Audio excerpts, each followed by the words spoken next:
is quite a good day, my friends. And it's not because it's sunny outside, it's not because I'm in the glorious state of Texas, it is all because of this gloriousness, this 1969 Mustang Mach 1 with a 428 Cobra Jet engine. Let me tell you, I drove this car right over here, just a couple of measly blocks, but those few blocks were awesome. This car has a lot of freaking power in it. All right, enough about that. Let's go ahead. You know darn well we're gonna cover the history of the Mustang, because that's what we like to do here. And I'm gonna tell you all about the Mustang Mach 1. Yeah, let's do it.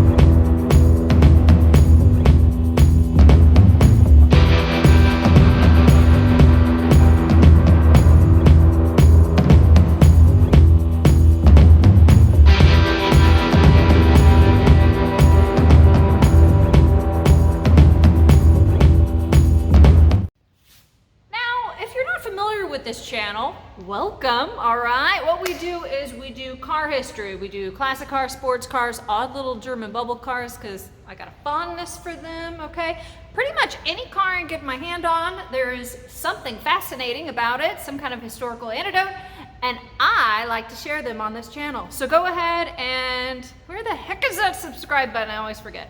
Go ahead and press subscribe right down here. Yes, it's over there.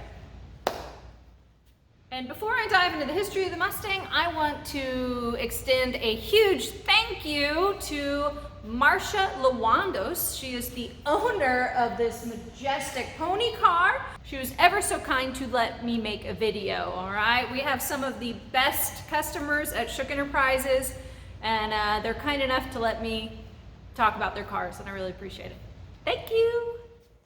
And now, of course, we are gonna start with the man, the myth, the legend, Lee Iaccoca. So that guy is basically a saint within the automotive industry. Super clever, super nice guy, and he saved Chrysler at one point. But one of the best things he did, the Mustang, okay? So the Mustang was a brainchild from Lee Iaccoca. Now, Lee was very clever. He was forward-thinking enough to realize that the baby boomers were about to hit the age of driving, and he said, well, I need to come up with something that is low cost and lightweight, all right? And when the Mustang came out, it was low cost. You could get this for baseline if you got, so I'm getting ahead of myself. There were two engines available with the first Mustang that shot out in 1964. You could get the inline 6 or a V8, okay? And if you got the plain Jane inline 6, no extra features, that Mustang was gonna run you $2,368, all right? And then as you add on options, so does your bill increase. The year was 1964, and the Mustang made its grand debut April 17th at the New York World Fair. And really right out the gate, Ford knew that this was going to be a very special car. On the first day, it brought 22,000 orders. That's a grand number at the time, okay? It sold over 1 million models within 2 years, all right? And many have said that it was absolutely the right car at the right time. Now, Ford really nailed it on its marketing too, okay? They created some serious anticipation with their advertisements and their commercials before the Mustang was available. And now, let's fast forward 1 year to 1965, and Lee Iaccoca is showing up at famed Texan chicken rancher and maverick race car driver and engineer Carroll Shelby, and he is wanting Carroll to create a race car out of the Mustang, and that is the beginnings of the Mustang GT350. Now, the GT350 was the first ever mass-produced car that was already ready and approved for the racetrack, okay? And it was powered by the 289 cubic inch modified K-code engine that could shoot out 302 horsepower. And now, a fun fact about that car is that it was available in the Wimbledon white with the Guardsman blue stripes. And now, fun thing about that is that most people would opt out of that paint scheme.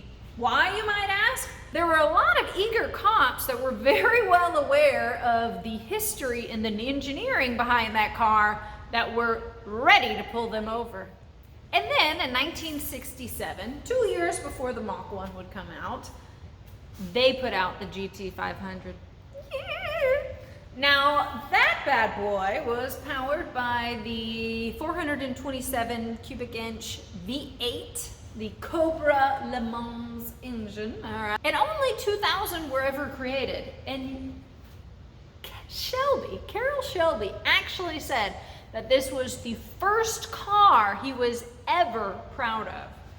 And yes, the GT500 is definitely the Eleanor in Gone in 60 Seconds. Now, this is just a random little tidbit that I thought was interesting. Tiffany Glass actually awarded Ford the American Design of Excellence for the Mustang. No other cars got that ever, before or after.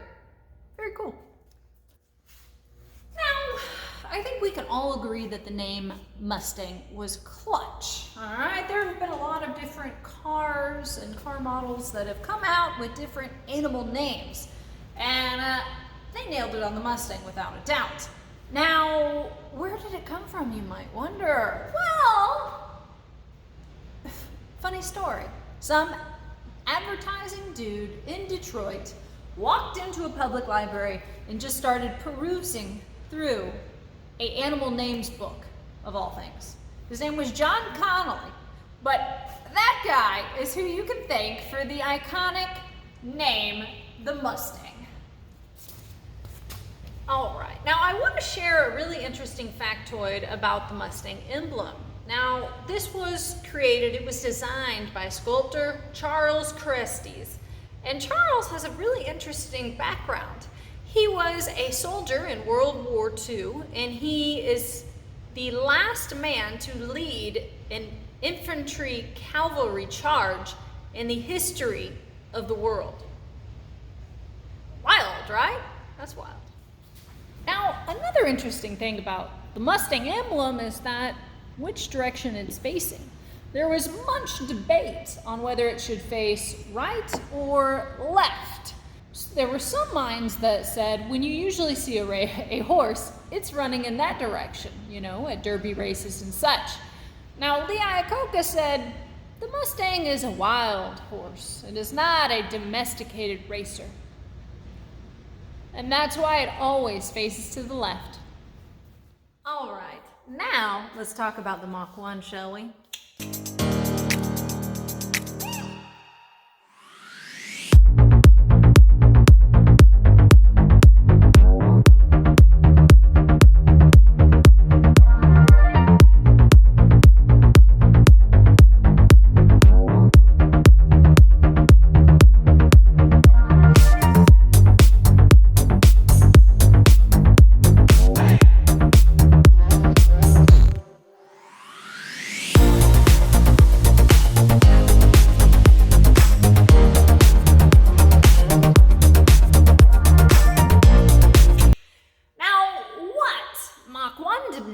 Is that it is a performance package option, all right? And it came out specifically to compete against the Camaro and the Firebird that was released in 1967.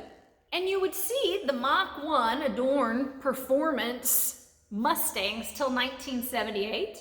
And then you would see a resurgence in 2003 and 2004 of the Mach 1.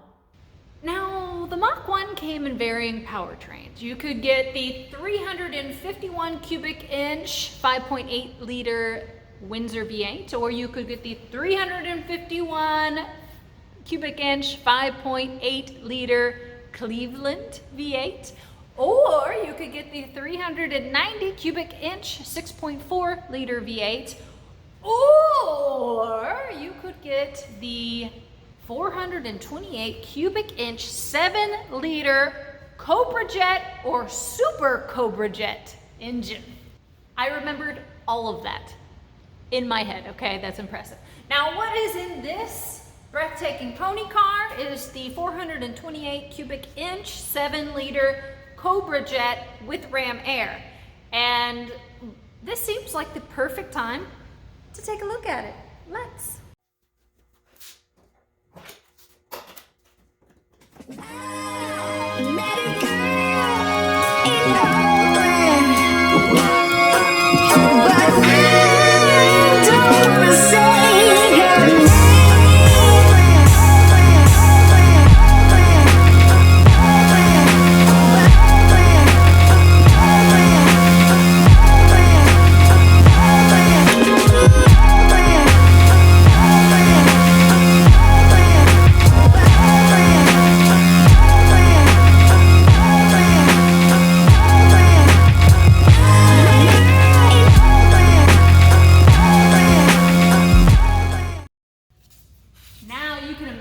Why I was in such a good mood driving this car over.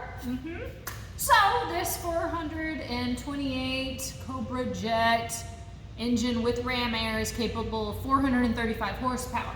Now you might have also noticed signature shaker hood. That's pretty darn cool and very functional. Now what that does, it serves as an air scoop mounted directly onto the V8, and it collects fresh air in, and it's pretty aptly named because it is a rumbling and shaking as you drive and as you rev the engine. Now, let's say you want to make sure you have a real Mustang Mach 1 on your hands. Well, on the door data plate, you want to check for body style code 63C. And if you have that, then you have one of the original Mustang Mach 1s. Just want to make another big thank you to the owner of this fantastic pony car, Marsha Lawandos. Thank you so much for letting me make a video on your fantastic car. And for all you folks, if you haven't already subscribed, well, certainly press the little subscribe button right down there. Especially if you like car videos and informational and historical ones. This is your channel, all right? Now, let me know. I want to hear your comments. What do you think about the Mach 1? What do you think about some of the earlier Mustangs? What's your favorite Mustang, right? What do you think about Lee Iaccoca? Only say nice things, okay? That guy was a saint. And I hope everybody has a great day. Bye!